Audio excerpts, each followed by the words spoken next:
Good morning, sir. Good morning. Ian's not coming?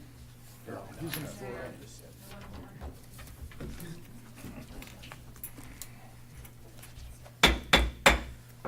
Being 9 o'clock, we will commence this meeting of the Lapeer County Board of Commissioners.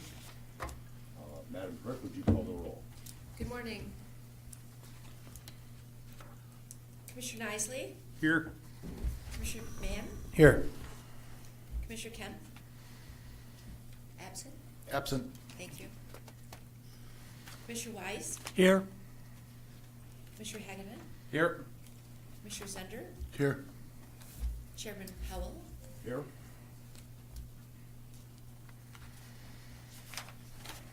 If I could ask Commissioner Hagedon to give the morning prayer, and if Commissioner Zender would lead us to the pledge of allegiance.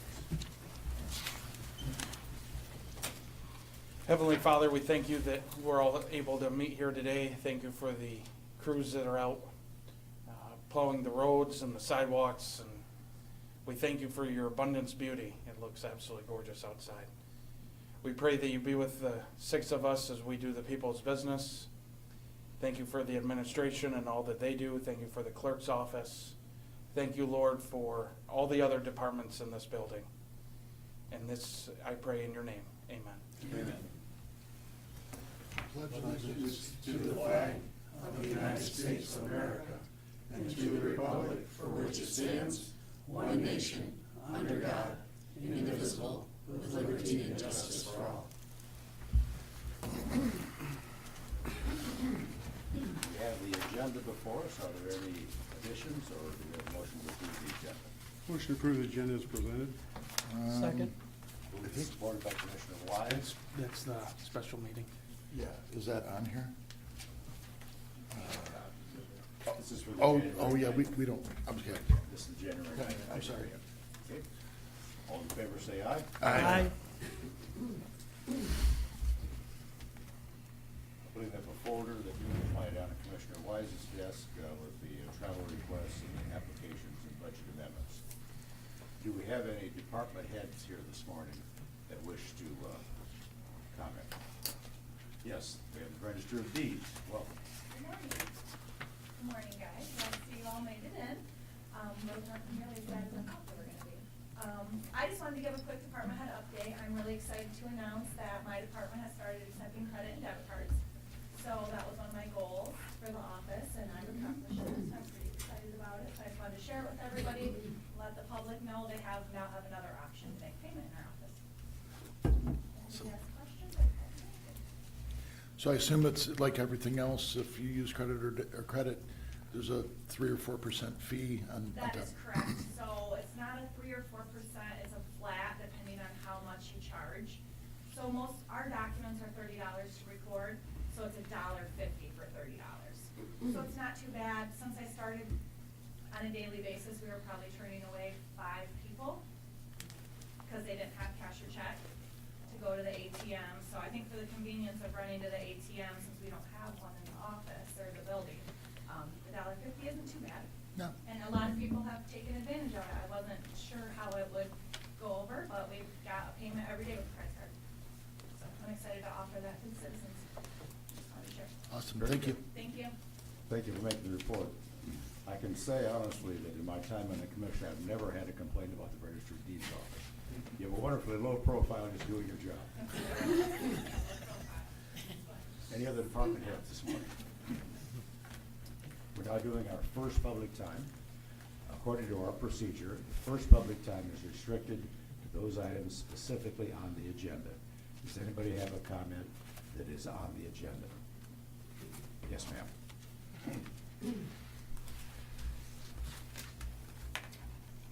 Karen Pacheco, I live in Metamora. I actually just have a few quick questions on number 3, the sheriff contract agreement with Justice Benefits Inc., JBI. So I heard, it was reported to me that last fall Sheriff McKenna said that we don't have a problem in this county with undocumented folks committing crimes. And so I'm hoping we get a detailed explanation about why this is coming up now. Why is this needed?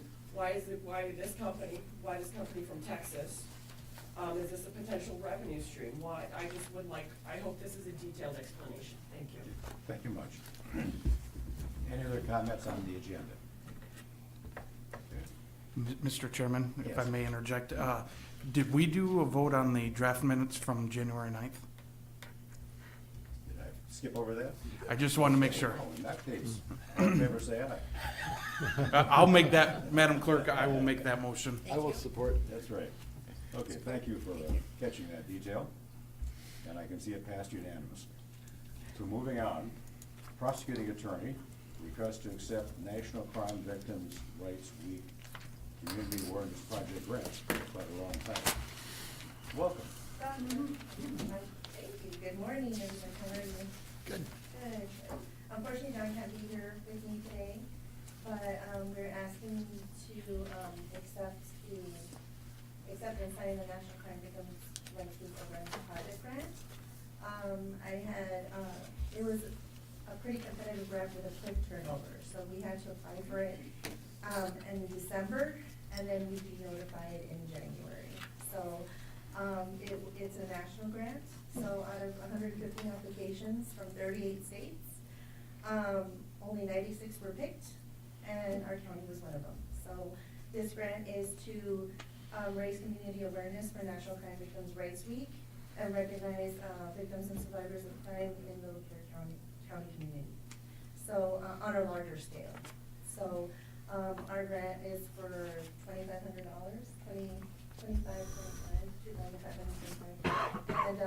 tentatively, I'm looking to have it at the PICS, and we're gonna be working with other community agencies, because as we know, victims aren't only victims of crime, they also might have food concerns, their family might not have a home.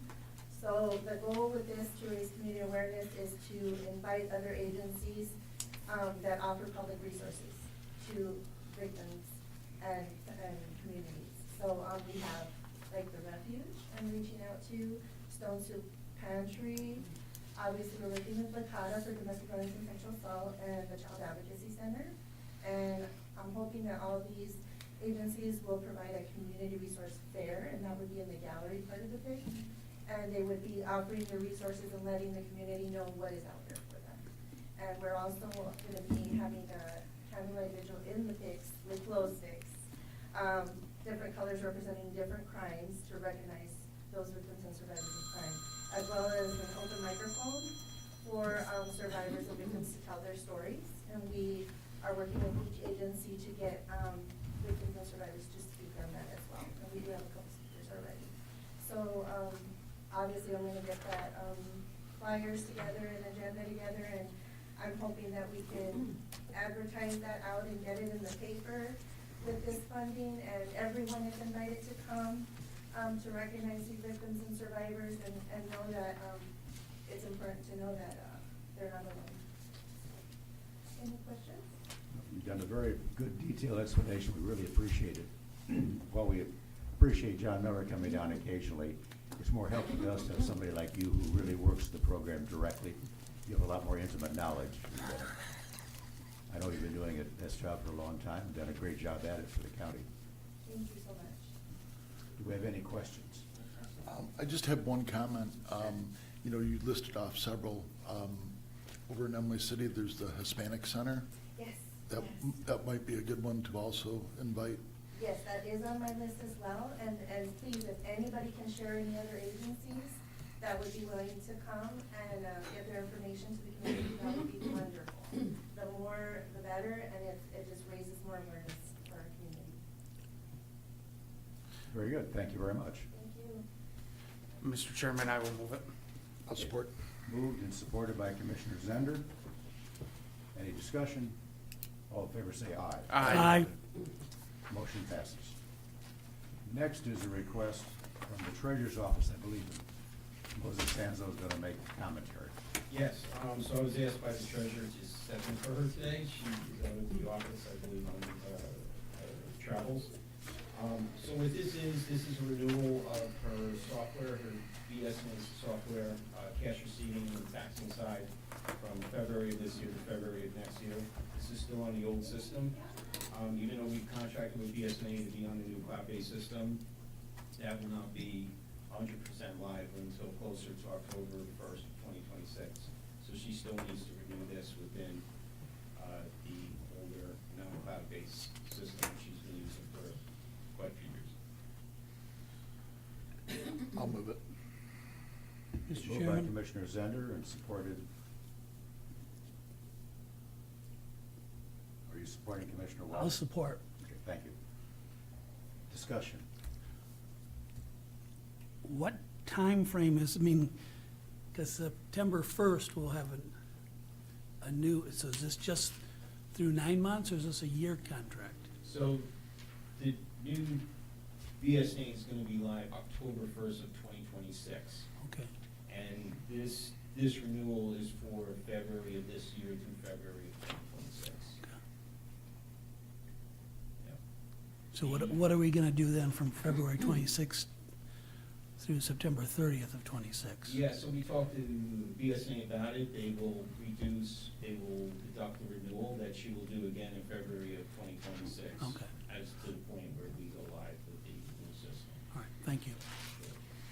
So this is just we're going to a different version of BSNA Yes. that we have not previously used, Yeah. even though the treasurer has used BSNA for Very long. an extended time period. Yeah. Any further discussion? All in favor say aye. Aye. Motion passes. Thank you. Next, we have the request from the Sheriff's Department regarding the contract agreement with Justice Benefits.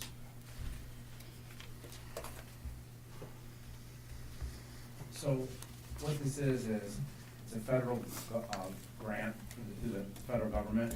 So basically, if we house someone here that's illegally and they commit a crime here and they're housed in the jail for over 96 hours, then the feds will come in and they will, the grant is through them, then they pay us per diem for that person. Now, it's basically 83%, so we would get 83%, they would get 17% for doing the work. The issue I run into is, I've tried to do the grant myself, and I've written over 70 grants in the last couple of years, and this is complex, I don't completely understand how to do it. So, the company that I researched was them, JVI, and they have also worked with Kent County, Wayne County, Eaton County, Dennessee County, Kalamazoo, Macomb, so it's not just a fly-by-night company, they work with these other agencies.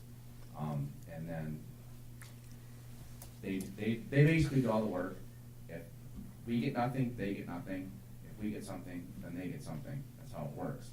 Now, my thing is it's not a mass problem, but basically, currently, right now, if we submit for the grant, it's for 2 people that we've housed. And it was for 202 days total. So it's not a rampant issue, but for me, or for us, if they're gonna be here, then I wanna be compensated for it. So that's why I'm seeking their help. Because if they're gonna be here, and then they do their time here, and then they're reported back to wherever they go. But is it a mass problem? No, currently, it's 2 people that I'm gonna seek the bill for 202 days. So they came here, they committed the crime here, they did their time here, they were over 96 hours, now I can bill. So that's why, and I've tried to do the grant, we tried to do it last year by ourselves, and we couldn't do it. I don't understand it, it's complex. So that's why I'm seeking another company's help.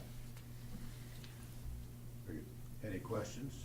So when you say 2 people, is that in the last 12 months? Is that in the last 2 months? So the grant, they run behind on their grant, so I believe the grant would be from June, not positive on this, June of 2023 to July 1st, 2023 to June 30th, 2024. So currently in the jail, how many illegals would be there? Just these 2, or are those 2 gone now? They're gone, Okay. So is there any in the jail currently? not that I'm aware of. Okay, thank you. I'd have to double check on that. Yeah, But well, I would say no. It's not a big problem. No. That's what, But But, does it happen? Yeah, it happens, but, Sure. but my issue is, if they're gonna be here, I wanna bill for it. Yeah, absolutely. You know, we should be compensated for it. Absolutely, totally understand.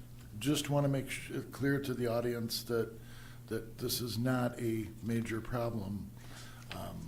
You know, so they're not concerned. You know, it's not like you Does have. it happen? Yes, it Yeah, does happen. sure. And I know, and those two particular inmates, one was in for fleeing, which can't really say surprise, because they're here illegally.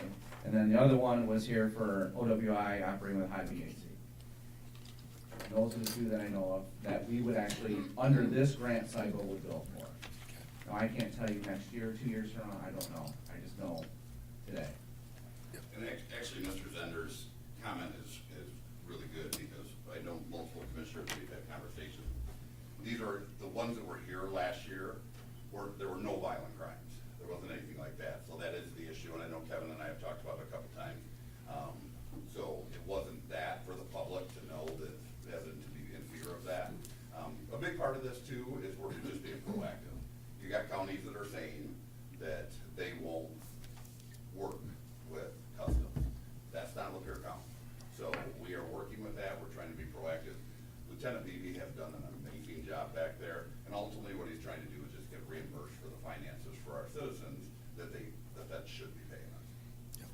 But they have to be there 96 hours? 96 hours is the Okay. threshold. So the guy who gets arrested and immediately gets sent back, you wouldn't get anything for that? No, because, It's- just as an example, I'll take an example, so someone they're drunk driving.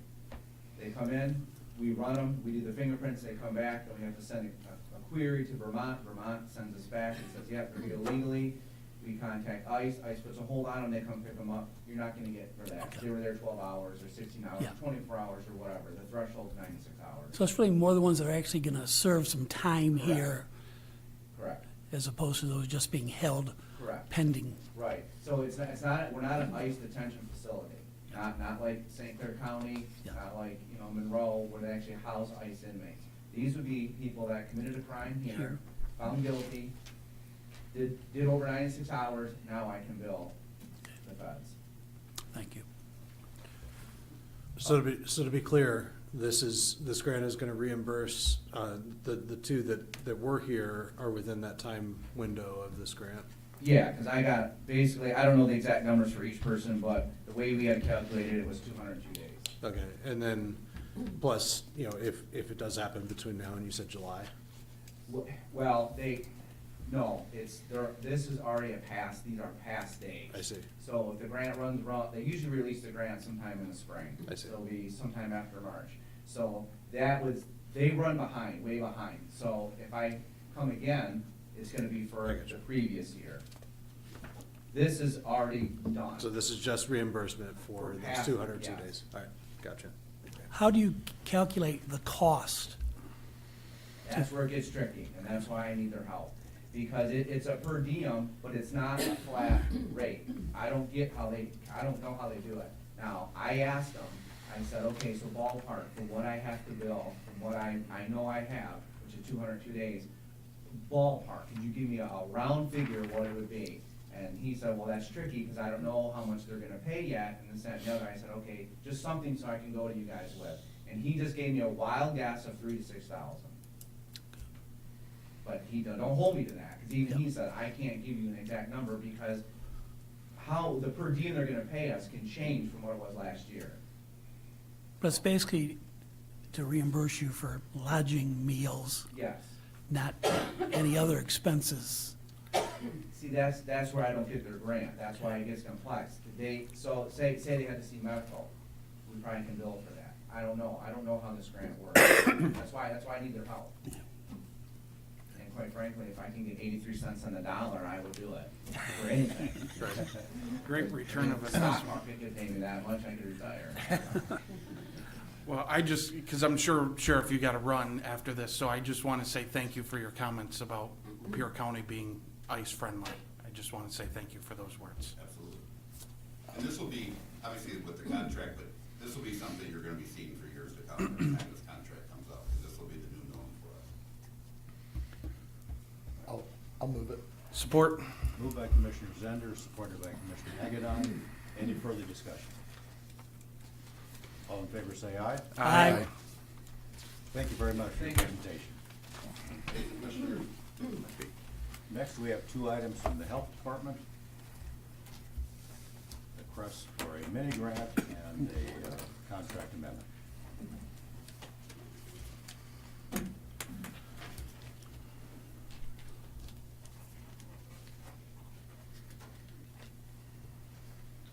Questions regarding, I believe the first one is the Mount Wellbeing Grant. I believe this is the fourth year now that we have received this. It came out of the stress on staff through the pandemic. And in the past, we have used it for things such as, like last year, we did it, used some, had some trainers in that talked with our staff and helped them to understand their personalities and how that affected their work, as well as their working together with their other coworkers. And it was a very good presentation. We've done similar type things, leadership training. The first year we did actually some stress management related because we were still in the middle of the pandemic. I have not, I will be honest, I have not determined how we plan on doing the things this year because of the fact that I'm leaving. I would rather discuss it with the new health officer and help it determine, but my direction is usually always, or actually has been always, staff training. It provides us with a full day of being able to pull the staff aside, provide some good training. This is actually one of the few grants that also allows us to feed them lunch. Most of our grants we can't do that. Excuse me, Kathy? Yes. Can you please speak into the mic? Not close enough? Yeah, people who are I'm watching sorry. say they can't hear you. Thank you. Because I have my own hearing aids turned way up, I sound Sounds like good. myself. So, thank you. Thank you. So this is called a mini grant. Correct. It's $4,000. Right. Is that just, is it mini because of the amount, or it's a one-time only thing, or what, why is it a It's mini a- grant? It's a one-time only, that they have renewed the last 3 years. Well, this is the fourth year. I don't know that it'll be here next year, from year to year. That I don't know. But it's the same amount that we've been getting, $4,000. Okay. Any questions, or is there a motion? I'll move it. Commissioner Zender has moved. Support. Second. Commissioner Nisley has supported. Any discussion? All in favor say aye. Aye. Okay. Then you had a second item. I'm sorry? Second item? Yes. Okay. Second item is the VAAA Round 2 amendment. The VAAA gives us our grant in the fall, and we always have excuse me, warning drainage. We always have several amendments over the course of the year where they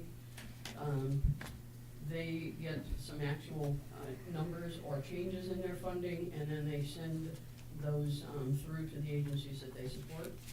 In this case, ours is going up just a little bit, total of $37,213, and that represents an increase in all of our categories.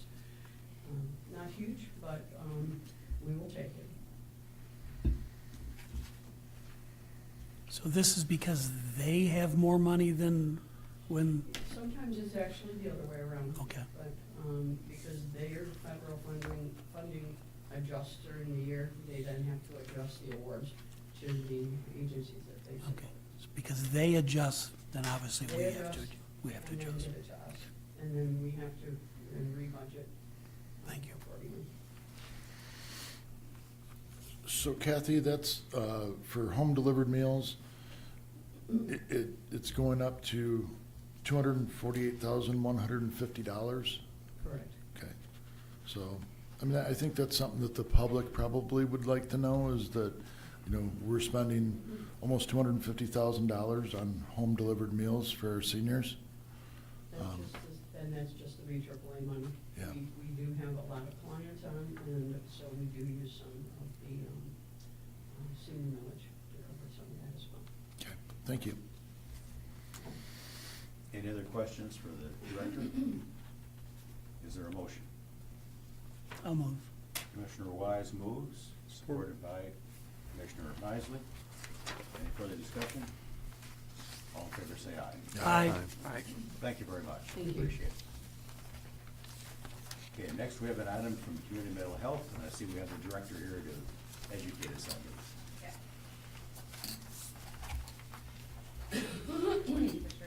I'm just asking for the first of three payments for the appropriation for community mental health in the amount of $126,876.67.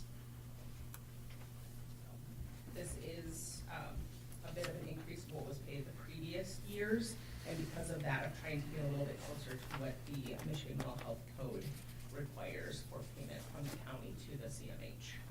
So we're not actually asking for the full amount. The full amount would actually have been, well, that, in total of the three payments is $380,630. But if we did the full calculation for the mental health code, it would have been $459,429. So we're just trying to slowly meet up in the middle from what we have been asked for, it's been over 15 years at a smaller rate than what is required. What did we pay last year? What we're requesting this year is a little over $100,000, so about $33,000 more per payment than what had been last year and years previous. So we paid 280 or so? Approximately, yeah. Okay. Yep. And just to give a little bit of background, so the mental health code section 330.1302 requires for local match of 10% of the inpatient cost plus 10% of our clinical services is how the mental health code comes up with that amount. What is the penalty if we don't? There hasn't been one thus far. We have just kind of gotten lucky so far in audits that we have not been. What, is there a penalty that their code or whatever prescribes? It will usually get hit in the audit and asking where their additional funding has come from and ask what we can do then to work with the county to try to get the cost increase. So that's why we're trying to show an effort of asking the additional $100,000. I don't know the exact, I don't know of like a hard penalty that would happen without them trying to collaborate to see if we can work with the county to increase that amount. What would happen if we said no? We would then have to go back to decide on what payment could be done, and then we would have to make note in our books to try to show the effort that we have made from the county to ask for the amount that is required through the mental health code. And I don't think it has been an issue thus far because we haven't been flagged, because we haven't been in the red when we, for the purpose of funding. CMH has always been on a really good side financially, so we've never done anything that would flag us to say that we don't have the fundings to help manage the individuals that we care for in the county. So I think we fly under the radar in that sense. So Brooke, do you plan on keeping it at this level for the next several years, or are you going to be asking for additional money every year? At this point, being able to keep it at this amount, I didn't get into full discussion with on that of what her plans were, but I think at this point, to see that if the county agrees to the extra $100,000 that would go to our local match for general funds is a huge benefit from what we have had previously. So we take that into consideration to keep this, considering like I said, it's been 15 years plus that we have not been receiving the amount we have. And didn't we do some kind of in trade kind of thing because of the staffing at the parks and with that other company and all that sort of stuff? Wasn't that part of all this as well? I know previously there had been some arrangements made with the, yes, between the rent that occurs from Genoa Pharmacy that is at the CMH location, the parks program, Kind, and then MPCB, there's payments that you guys receive and then replenish back to our account. So that's, quick math, was about like $150,000 that $150,000 from those other items for breakdown of those that were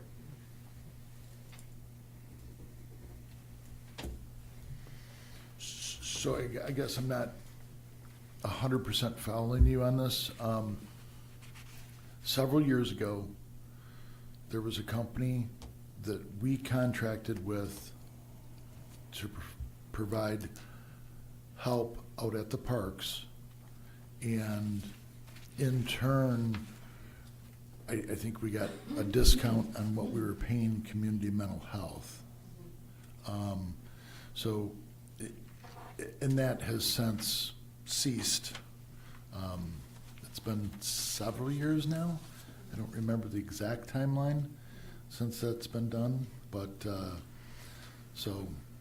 mean, I would assume that that's part of the reason that we're asked to pay a little more now. Well, I think it all. And I know that was before your time as director, so I'm not trying to put you on the spot. Yeah. No, and I know again, like the breakdown before, so I did have, it was like $380,000. That was paid in years previously, so the county appropriation was $220,046, and then adding all those other items that were brought in to offset that cost to get to the 380 before. So the money for the pharmacy that they're paying now, where is that going? It goes to you guys and then it gets reimbursed back, it gets them put back in our account, the Oh. $66,084. Over and above this amount? No, that's included. That's included in this Yeah. amount, okay. Okay, thank you. Any other questions for the director on this topic? I'm sorry, just to clarify, so there's $66,000 that's paid by, back to us by the pharmacy? Is that? The clinic and the pharmacy that are in CMH pay us rent into the 149 fund, and then we take that money and it's our maintenance of effort to CMH. And that, So we give it back. so that comes off of this 380,000? That's included, yes, and then 380. Okay, so we're not actually paying 380, we're paying 380 minus 66? Well, I'm just- it depends on how you look at it, because CMH, the way it's set up right now, they're not allowed to, like, own stuff. Mhm. So they don't own the building, we own the building. Mhm. They pay us rent on the building. And then I guess we are renting space out of that building to the pharmacy and to the clinic. Okay, so we get that money, and that's essentially taken off, you know, or it's part of this money that we're giving them. So, Okay, if that makes sense. I understand. Okay. Any further discussion? But it's still a $100,000 increase, 36% increase over last year.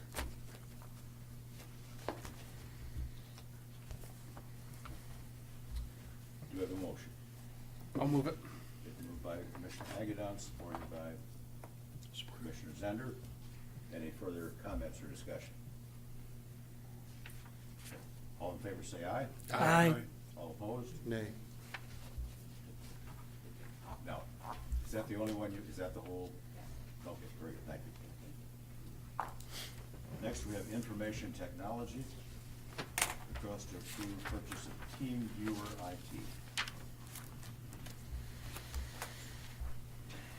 Good morning, and most of you know me, but some of you don't. Danny Best, I'm a new technology service director. The goal of this software is to bring a lot of the software that our managed service provider, SecureServe, utilizes to manage all the devices within the county. So this will bring it in-house to be in control of myself and the IT department to remote into machines, manage them, track them, as well as mobile device management for all the cell phones within the county, so we can control those as well. Currently, all these services are provided by SecureServe, so if we brought them in-house, we save roughly $9,000 a month. So this is, the quote is based on 500 computers, we're at about 350, so as the county grows, we have plenty of room to grow within that as well. This is It's a 1-year contract. It is cheaper if we do a 3-year, but that's a commitment that, you know, I'm not willing to make unless, you know, I know that's gonna be a good long-term solution. So there'll be additional savings if it works out through this first year. I'm sorry, how much did you say we're saving per month? $9,000 if we move to the software 9,000 per month per month. for a $20,000 investment. Yes. Okay. Just wanna And make sure I heard that when will correctly. that $9,000 per month savings start? I mean, The third month. So, the third month, we'll get back what we paid into it.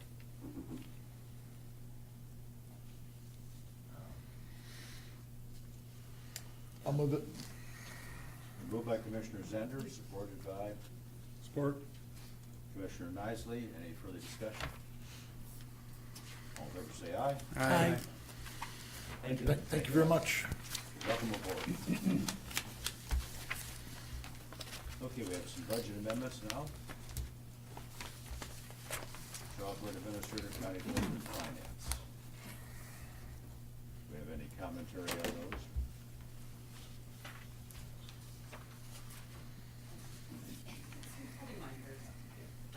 As a part of, finances budget amendment is because of the fiscal year end change, we budgeted for 9 months now, considering the fact that we will be paying out CMH's full appropriation in that 9 months. So there's probably gonna be a few of these throughout the year, things that we missed that, because of the fiscal year end change. Anybody have any questions? I'll move 7C, since that's what we just did. Okay.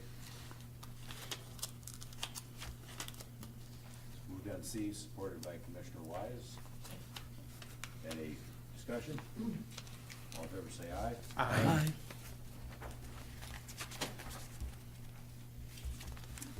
There she comes from the district. Good morning. I'm requesting a budget amendment from the contingency line to move to the probate court line for the witnesses. We currently have 2 different neglect abuse cases, one in front of Judge Hodges, one in front of Judge McCarthy, that attorneys have requested expert witnesses, and these requests have been granted. I do have the paperwork from the doctors. Unfortunately, they listed the names of the cases, and neglect abuse are non-public, so. But they are, so everyone was aware, they're saying this is a retainer. I know Judge McCarthy has approved up to $7,500, Judge Hodges went a little higher, up to $8,000. I'm hoping we can get everything done within that. Looking at the bill, I said I went to the wrong business. Obviously. What do these people get paid an hour? Is it by the hour? Is it how? One was, he's an hour and so much for a court appearance and so much, yes. And the one is from Rochester, but one is from North Carolina. It's hard to find the type of doctor we need for these cases, unfortunately. So, the one.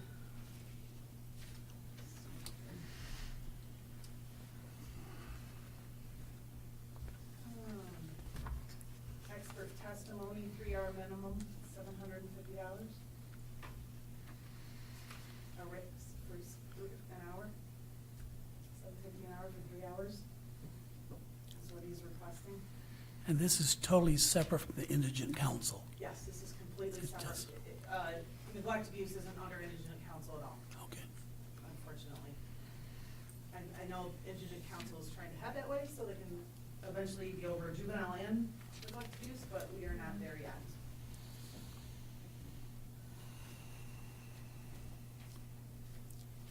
And the hope is that the retainer is gonna be enough, Yes, but, that is the hope. yeah.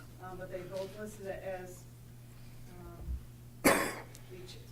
one doctor's charging more for the actual testimony, his actual testimony, his case file review, and his testimony preparation, he's charging $600 an hour.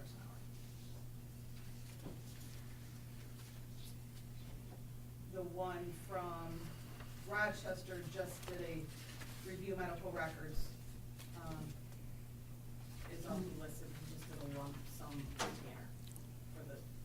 And what kind of doctors are these? I mean, they're, Well, it's neglect abuse case. The one is pediatric expert. I'm gonna assume they're both pediatric experts. I believe they're both, Marcus, the other doctor, he's a consulting doctor who handles pediatric. I believe they are both cases dealing with broken bones.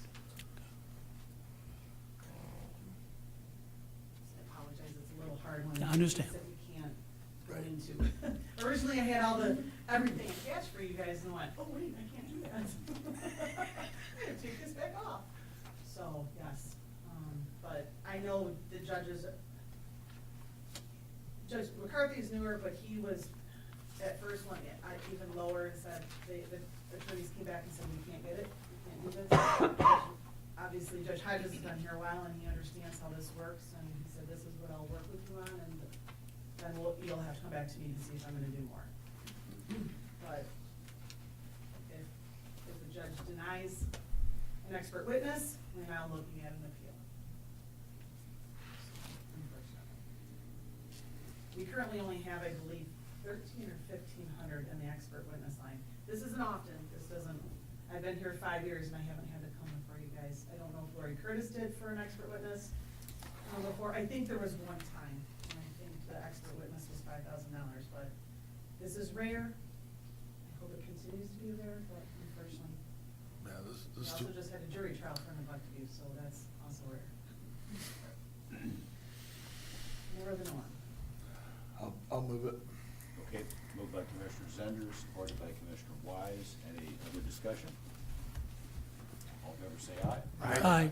Very good. Thank you very much. Thank you. Now we have our county clerk to talk about a budget amendment. Good morning.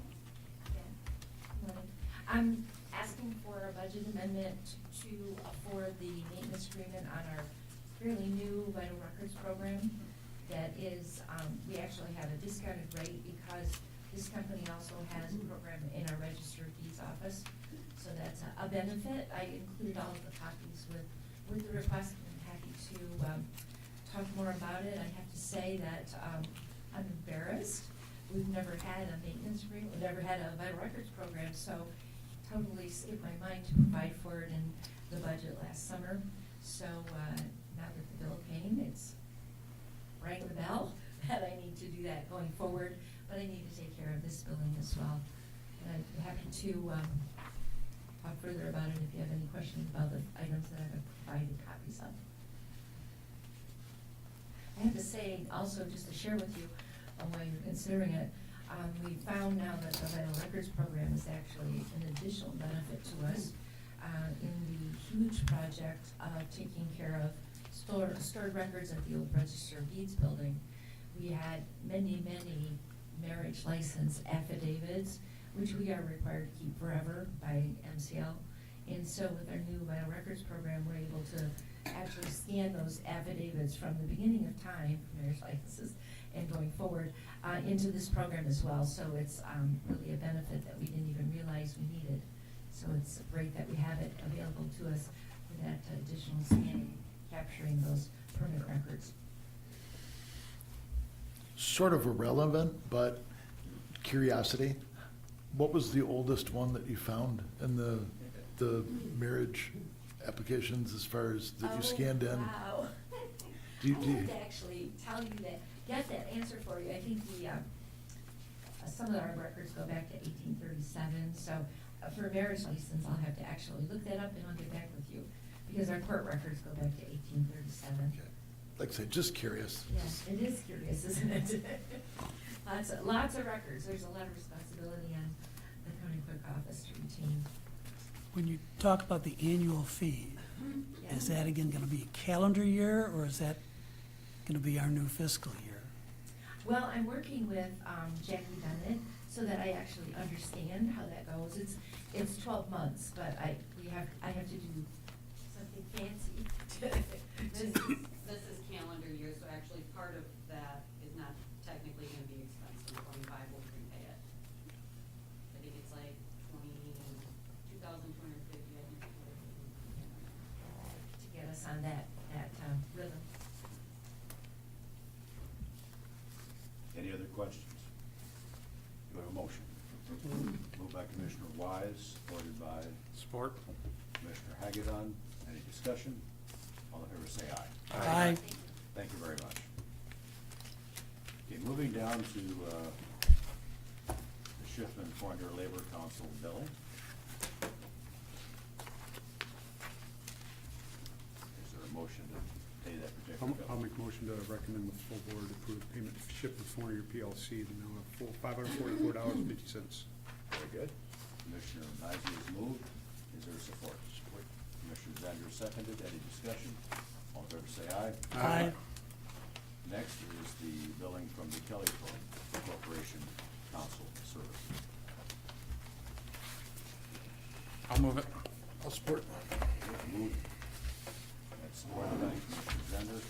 Any discussion? All in favor say aye. Aye.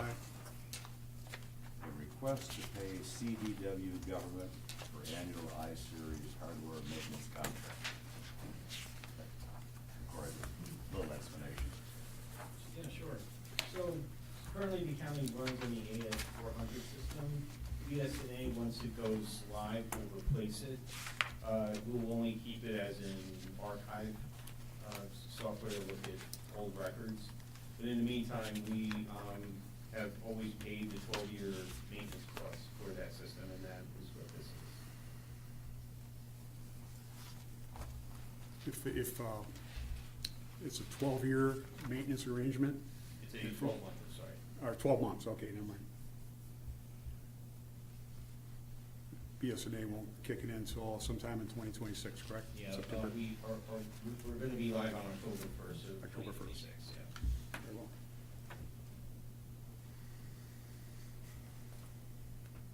Is there a motion? I'll make a motion. Okay, by Commissioner Nisley, supported by Commissioner Wise. Any discussion? All in favor say aye. Aye.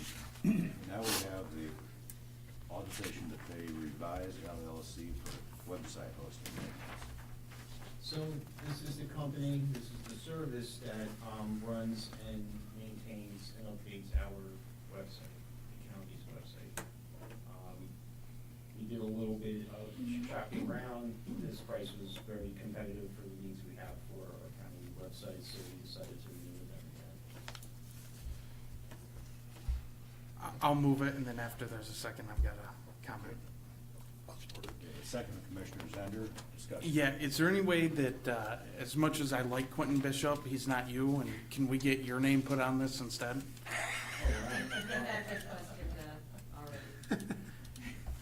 Yeah, of course. I will make that change.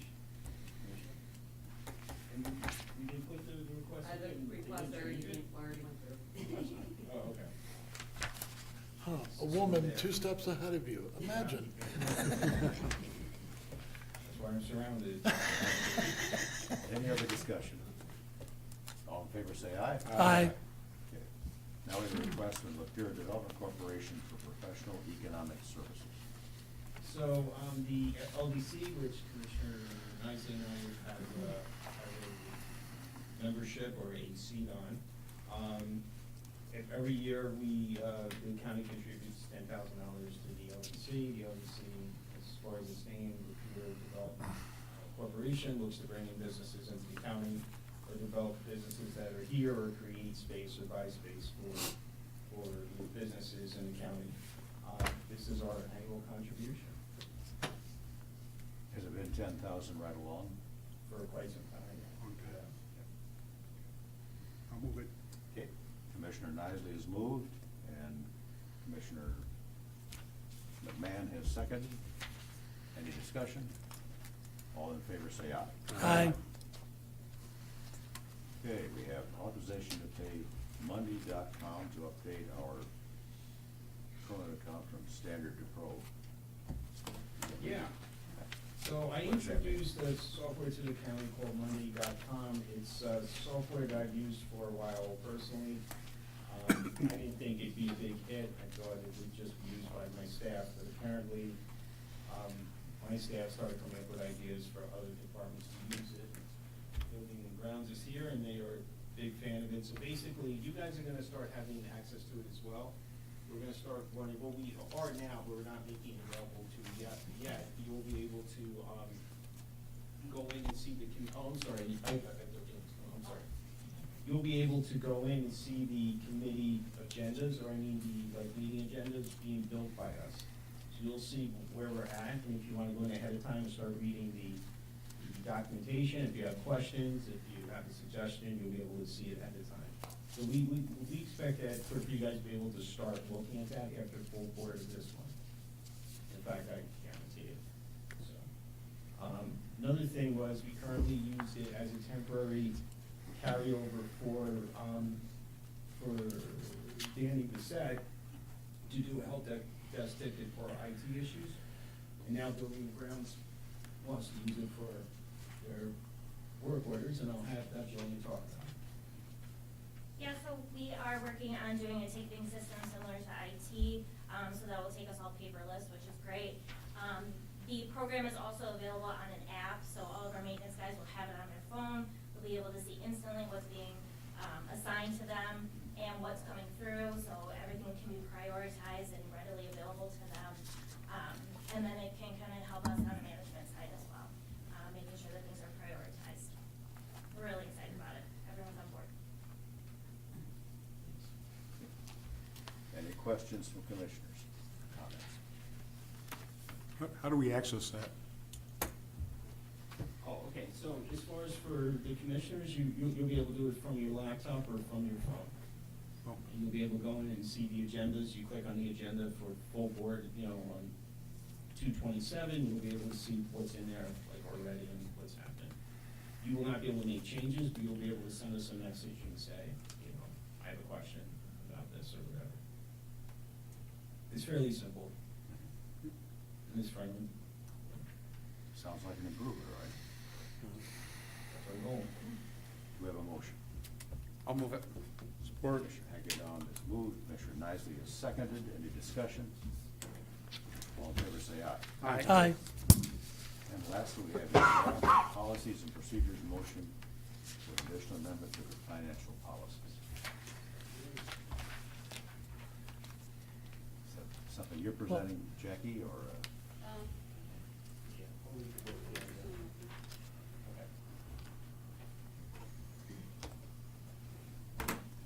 So this is a request that I put in to increase our capital assets from 5,000 to 10,000. It pretty much just changes how much we track. Once I looked at the capital plan and what we were tracking, it comes in the middle of that. It's small, it's carpet, it's small items that take more time than it's worth to track in a capital asset. So we will expense all of those instead of tracking them and depreciating them. Well, the policy and procedure, we approved, recommended that, but I now see there's an alternate motion. Let's talk about that.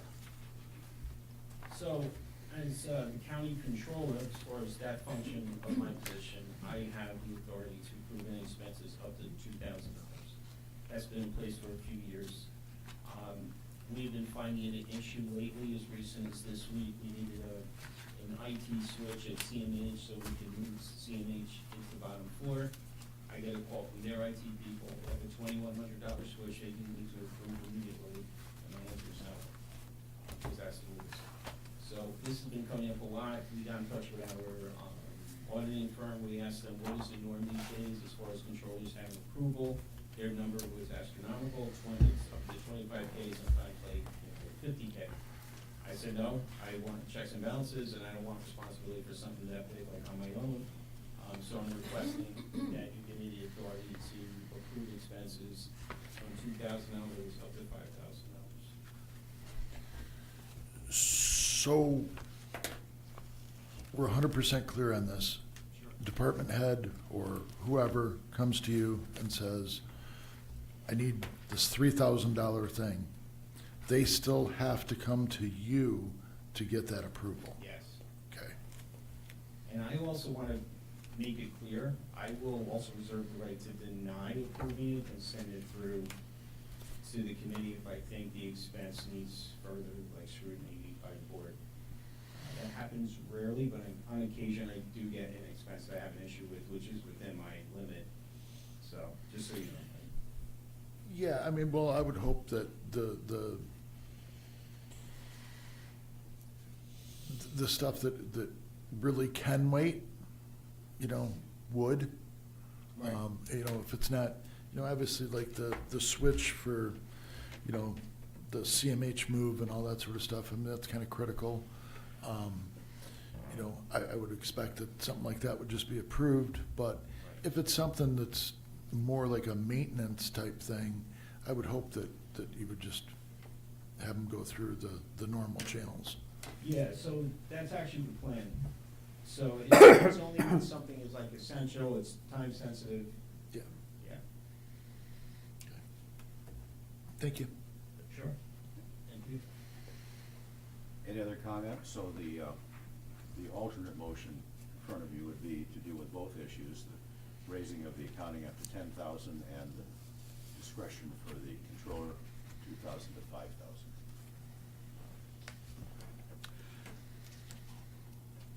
Well, I would move that, based on the recommendation of the Policy and Procedures Committee, to amend and adopt the financial goals, policies, and practices policy to reflect an increase in the fixed assets level from $5,000 to $10,000 in Section 8C, as consistent with GFOA, which is Government Finance Officers Association best practices, as well as to authorize the amendment to Section 4 purchasing policies to reflect an increase of purchase limit in Section 4G and 4H from $2,000 to $5,000. Thank you.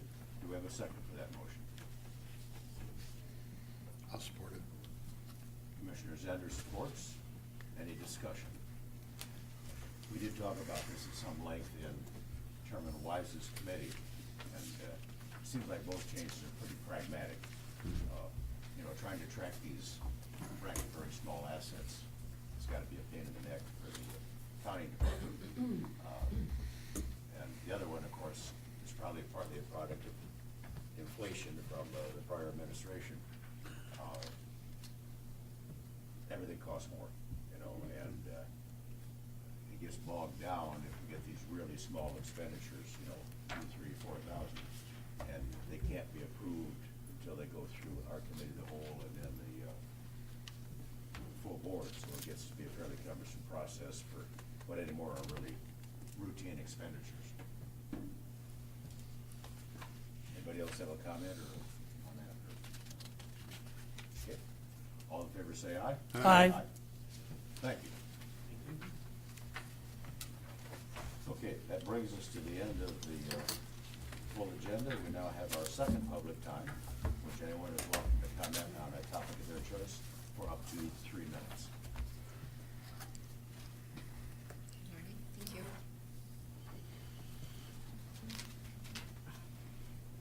Good morning, gentlemen. I'm here because I haven't been yet served with the notice to cease and desist. Last time I was here, I made comments about deputies that were not certified while they were hired by the county. Only one commissioner had the courtesy and respect to come to me after the meeting and said, what were the names? And what I found really amusing was when I gave him the names, he said, oh, one of those deputies was removed from court service because of his attitude and disposition. I have been told by 3 members of this board that they don't listen to people that come to public comment if they don't like what's being said or how it's being said. That's 3 of you, and the board lets it continue. I went to Mr. McMahon. Mr. Knight is happy to talk to you today. I went to him and told him face to face that I was the one that filed the letter to have it investigated because people thought he was a carpetbagger coming in for the paycheck.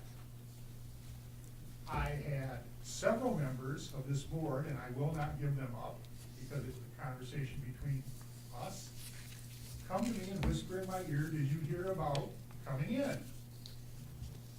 I've had people out in the political community that approached me when he was gonna run for office. I did it because everybody else came to me and said, psst, psst, because they know I will speak up. Nobody wants to hear what I've got to say until they want it said or need it said. Everybody can keep their hands politically clean. But I came to you face to face and told you I was the one.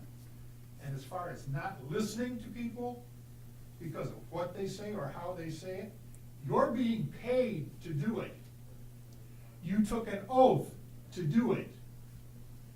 You should listen to what you consider malcontents. Because if you listen to what they say, you might actually hear what's going on. You might actually hear what needs to be addressed. You admitted to me that you know you have enemies within the political community. Well, after your comments about library positions, trust me, there was a lot of people in the back of the room that listened very carefully to what you said. You have shown your colors to the public. Now, everybody's screaming about the library and the books. I have a problem with the county.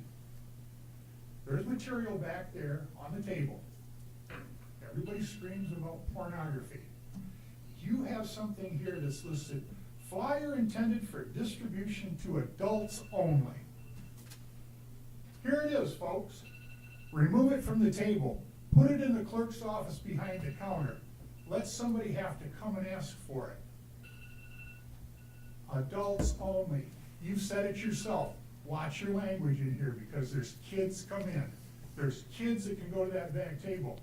Would you like to read it? Adults only. Thank you. Next.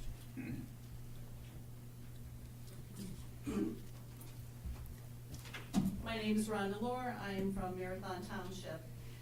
In the closing comments of the January 23rd meeting, one of the commissioners ruminated about the election giving him and the Republican-dominated commission a mandate to rule in favor of a conservative agenda. I think he asked rhetorically, why not? Well, being elected to the Lapeer County Commission is not the same as getting a job working for Donald Trump or the local Tea Party. They are not paying you. Your salary is not coming out of the tax money of the just 5,000 or so voters who elected each of you.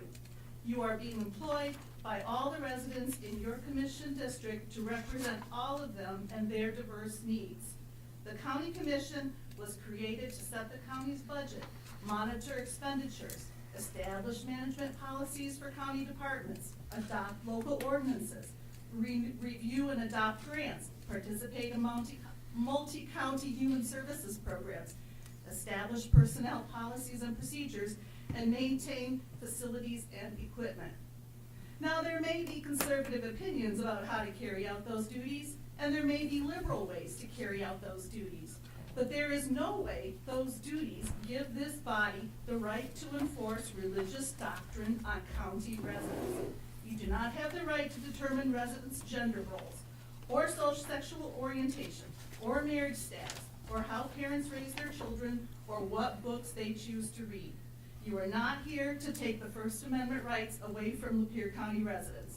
We have problems in Lapeer County, problems with affordable housing and homelessness, problems with poverty and low-wage jobs. We need better social services. We need support for residents experiencing mental crises. We need broadband. We need recycling, and we need better roads. We don't need our elected representatives to quote the Bible to us any more than we need them to annex St. Clair County.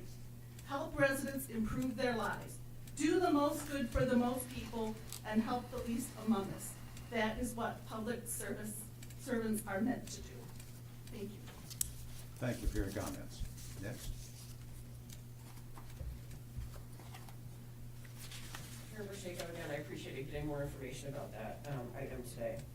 So I also want to talk about the January 23rd meeting, when I brought, some of us brought to your attention Kevin Knisely's vulgar comments, ugly behavior online that passed all bounds of civility. Chairman Howell, at the end of that meeting, I really appreciated that you established the process you would be using to choose new library board members. And also clarify the role of your commission in there. And you said that you would be choosing an objectively qualified person. On October 26, 2023, Mr. Zender actually made a comment that I liked when John DeAngelis was up being questioned for a library board seat. And you said you wanted to make sure it wasn't just this hot issue that was out there, that he wasn't just wanting to get on the board because of that. But I think unfortunately that's what's happened. It's become a hot button issue. Now, so just to remind everyone, that's a nonpartisan board. That's a nonpartisan seat that you would point people to. Mr. McMahon apparently wants to make it very partisan. In fact, you said a conservative Democrat versus a liberal Republican, or conservative Republican versus a liberal sorry. But based on your interpretation, your guess of what someone's politics are, you brought up the Sierra Club. I am old enough to remember when environmentalism was actually a Republican thing. And then it became bipartisan, and then it became left or something. People are on a spectrum of all kinds of things. And because they support one thing here and one thing there, that's just, you cannot, we are not football teams, okay? We're not this versus that. We are neighbors. And I think local politics should be as nonpartisan as possible and bipartisan when necessary. So this us versus them mentality is not okay. And Kevin Nisley calling the library board attorney a leftist clown of an attorney, her politics are unknown. I don't know her politics. How do you know her politics? You have evidence of that. So that's an inappropriate comment. So, and some of these comments I've actually, if you look at the scale of maturity, they've been immature. We should be able to see other people's perspectives. And if you get really hot about an issue, there are all kinds of ways to do emotional regulation, to get you back down. Because we don't just get to be crazy about stuff because we have passionate ideas about it. It's also counterproductive for public servants. So as you look at objectively qualified people, I hope you get people who understand library law. So Carol Brown being appointed to a 5-year term is unlawful because in the state of Michigan under library law, it's 4-year terms. I hope these folks are reading library law. Carrie Coleman was appointed here when her husband was chair, and nobody even acknowledges it. No pressure, I'm sure, on anybody to vote for her, right, as her husband sat up here as chair. And then he became liaison to the board. Conflicts of interest. So, Mr. Nisley, you made some comments about how you were out for the safety of children. If you were, you would actually ban UTVs from roads because that is far more of a danger than images and words on a page. Thank you. Thank you for your comments. Does anyone else wish to speak during public time? Okay. Seeing none, we have a report from the administrator and or the CFO.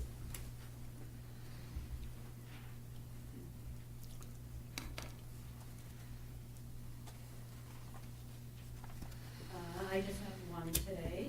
We were notified in the last couple of weeks that our annual comprehensive financial report for the fiscal year 2023 qualified for our GFOA Certificate of Achievement for Excellence in Financial Reporting. The Certificate of Achievement is the highest form of recognition in governmental accounting and financial reporting, and its attainment represents a significant accomplishment by a government and its management. The county has been awarded this for a number of years now, so just wanted to let everybody know we have gotten it again. Congratulations. Keep up the good work. That's good job. Anything else from the CFO or the controller? No. Okay. Very good. We now go to commissioner reports. Commissioner Howell, could I ask Moses a question? Oh, absolutely. Sure. Thank you. So on these travel expenses that we have before us, there is a significant amount of money in mileage on those. Yeah.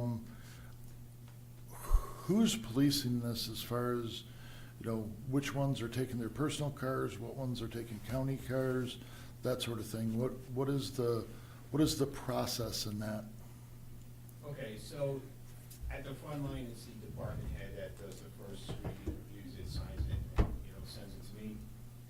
The big issue with the mileage, just a basic fact, is that now the mileage is at an all-time high that the IRS allows, which is 70 cents per mile.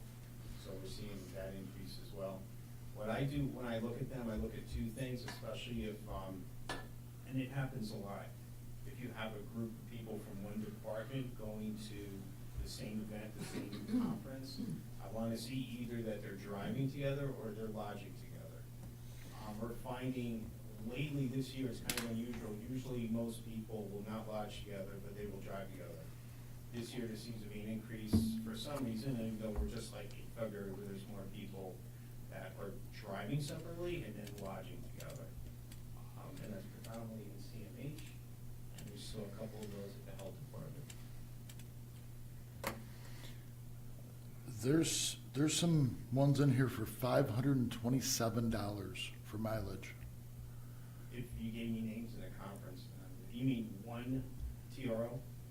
Well, there's two different ones. Okay. One's for 527, one's for 558, another one for 558, another one for 527, one for 496. Yeah. Those ones, those people need to take one of our county vehicles. Okay. We've spent money on vehicles, so we have decent stuff now. There's no reason that we should be paying these. I mean, I'm not even halfway through this and I'm at almost $4,000. Yeah, well, so this is that busy time of year where you have a lot of people that are going. And do you have the like miles on like one of them, the like number of miles? I'm just curious, or we could talk about it. Yeah, that's a lot of miles. Maybe that was like, lower Indiana or Wisconsin, I'm not sure. There was a couple that got my eye, because it was a lot of money for the conference and for the mileage. So this one doesn't have any,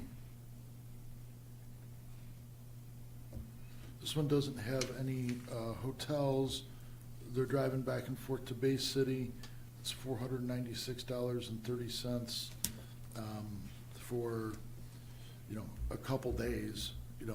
that they're going to this. So I mean, there are cases like that where people have kids at home and they gotta come back.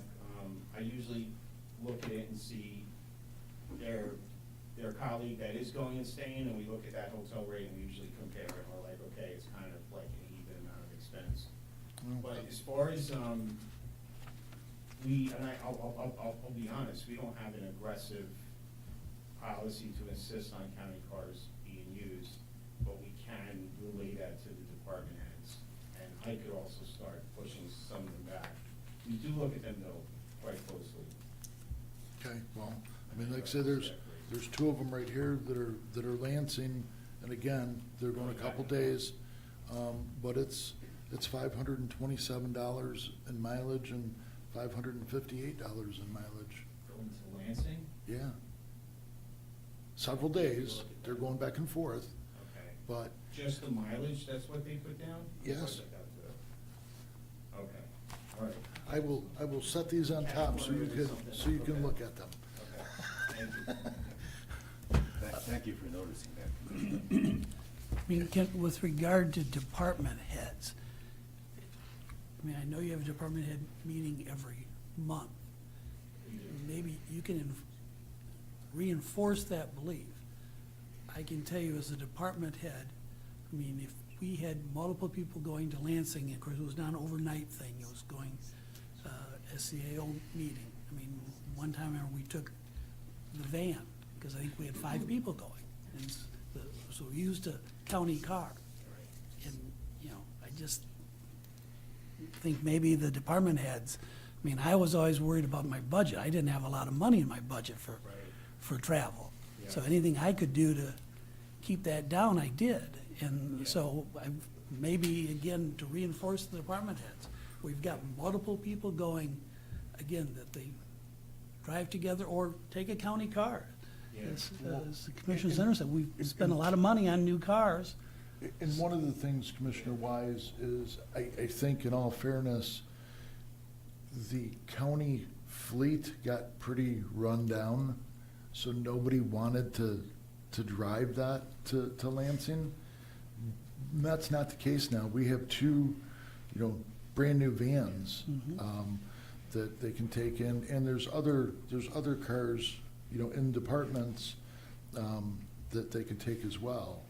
So I just think we just need to watch it a little. I mean, it seems a bit excessive. Yeah, I agree. Yep, I'll report like back to you guys on it. Yep, we're very tight that the mathematics are right and that they're either sharing the lodging or they're sharing the driving. In some cases, we do talk to department heads and they tell us reasons why it can't happen. Sometimes we accept it, sometimes we don't. But I really want to see those two, so. Okay, thank you. Okay, we're at the point of commissioner reports. Just to make a comment, as soon as this meeting is over, we're immediately going into a full board meeting to take care of a couple of appropriations that are necessary. So I'm not going to go through the whole usual procedure twice, so we'll have one time for commissioner comments, and then the next meeting will be short to the point. Anyway, Commissioner McMahon, you're first. I would say that there was a mischaracterization of what I said in the last meeting, which is that, at least what I intended to say, is that if a member of the public is going to come up and make such a historically inaccurate accusation as to accuse the board members here of being Nazis, that they should not be listened to because they're clearly ignorant of history if they believe that there's any valid equivalency there whatsoever. And then, you know, some of these same people come up here and lecture us about civility. I just find that pretty rich. And it should not be, I agree that it should not be a partisan issue to protect our children from pornography. And I've seen the books, I've examined the books that have been subjected and put into children's rooms, and I think that the resistance, I do not understand why anybody would want to fight against taking those out of the children's section. But those people that choose to fight that are making it a political issue. I think, you know, this is something that I think is very important going forward. And also in looking at our legal bills, our county's legal bills, and how many thousands of dollars we've spent on this issue because we have a very partisan director of the library board that is choosing to fight and to make legal issues with every single appointment. And so I think that the best way to resolve that is to appoint a board member that we have the right to do so, that we're aligned with. And you know, we're not going to be having those kinds of issues going forward. So, but the more general thing that I want to speak to is that, and I was saying this even as I was running for office, is I have a general philosophical concern about a county that has a declining population and an expanding government. And so I think that, and I really appreciate Moses and your whole team. I appreciate that you have, you know, that seems to be a priority and a concern to you as well. And it's a very difficult thing. I think with all of the technological advances and efficiencies that we have, and we're going to be seeing a lot more of those, I would hope that we can also see not only an improvement to the services that are offered to the public, but also an improvement like the one that was presented to us by the IT department today, that will also reduce our costs going forward and even potentially reduce our head count as a county. So, Thank you, Commissioner. Commissioner Zender. Well, I'm the one that's sat here the longest at this point. So many of you know me, know how I view things. I actually do appreciate the comments from the public. I've always said that. There's no point in having a board if everybody thinks the exact same way. Might as well just have one person do it. Why waste the time? So having a diverse board, I think, is a good thing. We're not always going to agree on the same thing, and you know, some some sparring back and forth between, board members, it makes people at least think of the other person's viewpoint. So, this library board appointment and whatever, we still, I think, have applicants coming in. I personally have not decided on who I'm going to vote for that position. I'm going to wait until the end, until we actually have all the applicants, put in that are eligible for that position and that live in that district. So that's all I have. Thank you, Commissioner. Commissioner Hagan. Yes, I will address this library issue. So as administration who has nothing to do with this, totally independent from this whole issue, I think all of us sitting up here would agree with that, can attest that no one has put more time or effort into this library board appointment than I have. So far, I've met with 2 of the applicants. I have another meeting with another one. And when the 4th applicant gets back from Florida, I will meet with her as well. And should any more applicants come forward, I will meet with them as well. One of the applicants requested a meeting with me. I took it upon myself to reach out to all the applicants and say, would you like to sit down and talk? Commissioner Wise and I met with 3 of the library board members. We were also offered that binder that you mentioned at the last meeting. Both of us did not look at it. We are not here to legislate the library. We are here to vote for a library board member. Our votes are public on that. I have voted for now John DeAngelis and Carrie Coleman to serve on the library board. I will continue to do my due diligence so that come the end of March, I will vote for who I believe is most qualified to serve on the library board. I'm not going to back myself into a corner to vote for one person or the other until all the applicants are here. That is my stance on the library. Now, moving to things in the District 4, I had the opportunity to go to Oregon Township on Tuesday. Monday will be the city of Lapeer. I will be there as well. Again, beautiful snow out there. I have a little, as my dad calls it, a little puddle jumper of a sports SUV, but it does just fine front wheel drive in the snow. So with that, thank you. Yes. Commissioner Wise? Well, I would just say with regard to District 6, had 2 township board meetings Monday, Lapeer Township in the morning, Metamora Township in the evening. And the one thing I'd like to talk about is both of them had to adopt their new sick time policies. And that's because as of February 21st, the new sick time law that was legislated by the Michigan Supreme Court goes into effect. And I just pointed out because I think people need to understand whatever legislature, court, whoever puts something in, how much effect it has on small businesses, or in this case, government. I mean, they have very few employees. The sick time policy does not apply to their elected officials or even their appointed officials. But they have to adopt this policy and take care of keeping track of all this time. And of course, both places, the clerks mentioned that if it's changed before February 21st, they'd have to amend it again. In my camp was I don't expect it to pass both houses of the Michigan legislature and have the governor sign something with regard to sick time. They may do something about the tip credit. But I think it's important for everybody, whether they be an elected official or serve on any kind of a board, to understand that when we impose things on people, it affects not only what they have to do, but what amount of time they have to spend doing something.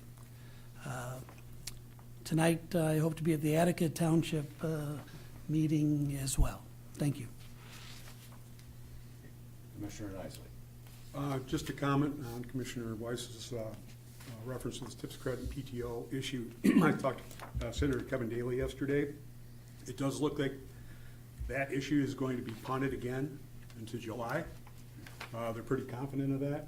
I don't know if you got that word too. And in light of some miracle happening today, they don't even meet today until noon or something, so they don't expect to get anything done. So we're kicking the can down the road again from 2018. We're just kicking it down the road again. So, but that's good news for a lot of people that have businesses and government and everybody that has employees and has to deal with this stuff, where we don't even know what the rules are yet. And it's a week away. So that's kind of good news. Apparently the governor's in Dubai doing whatever she's doing in Dubai. And, called her caucus in the Senate and asked them to postpone this thing until July. So that's all I have on that.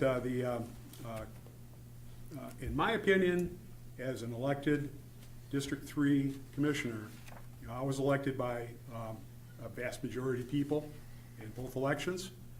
And they elected a conservative, constitutionalist, Republican. That's what I am. The majority of the people in my 3 districts, or 2.5 districts, are conservative. I am going to follow the will of the people that supported me and vote on conservative issues that are lined up with my ideology and my political beliefs. When it comes to the library board, same thing. If we have a qualified candidate that is a Republican conservative, that's 100% my vote, hands down.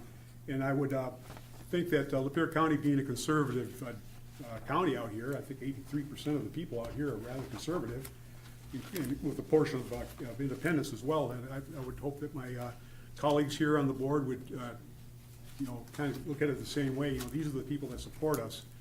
This is a contentious issue. It doesn't have to be a contentious issue, but it is. It's ubiquitous. It's across the entire country. And it's time that people started standing up and started protecting our kids. And that's why I'm doing this. I'm protecting my kids. If I'm protecting my kids and grandkids, I would hope that I'm protecting your kids and your grandkids as well. So that's all I'm going to say on that. It is nonpartisan, but everything's partisan. Don't be fooled. Everybody's partisan. You can say the library board's nonpartisan. They're just as partisan as this board up here when it comes to issues like that. Some might lean one way to the left, a little to the middle, a little to the right, way far to the left, way far to the right. But at the end of the day, we are all partisan. We all have an opinion. The governor, the Democrats passed a spending proposal that's $1 billion more than it was last year, at $82.5 billion. And that's a 44% jump from the $57 billion budget that was signed in 2017. That was long ago. I think Chairman Howell was in Lansing at that time. So we can see how this government growth is out of control. Thank God, our fiscal operating debt now stands at $36.5 trillion, and DOGE is about to whack off $90 billion off that so far in just 3 weeks. And Godspeed to them. I hope they knock off another $1 trillion off that. I think that can be done with our unfunded liabilities being at $226.6 trillion. That is $666,075 per citizen in this country. Not just taxpayers, citizens, including babies, maybe illegals too, I don't know. Our tax revenue is $5 trillion and our spending is $7 trillion. That leaves a $2 trillion budget deficit that gets tacked right on that every year. So, we have issues, but they're being addressed now, and I'm happy for that. So, that being said, that's all I have to say. Thanks for coming out. I know that we're starting our animal control building. It's supposed to start in March. It's supposed to be completed in November. The historic courthouse is supposed to begin construction and renovation project is supposed to start in April. Not really sure how long that's going to take. It may be kind of off and on again for a year or two. That's all I have to say. Thank you very much. Thank you, Commissioner. My report's very brief. 2 things I want to comment on. I've been deeply involved in the Veterans Affairs Group. We met yesterday. We have several qualified applicants to serve on the Veteran Affairs Board. The board looked at the applicants. They're making a recommendation on one. They're not making a recommendation for the second until we get the rest of the applicants in. But that's going well. The thing is, we've got our recycling program, which is multi-county to whole thumb area. We're meeting next week on that. And right now my focus is on the funding to make absolutely sure that the state is going to stand behind its obligation to fund the planning and development of this process. So with that, do I have a motion to adjourn? Motion to adjourn. Commissioner Zender, supported by Commissioner Nisley, to adjourn. Thank you very much.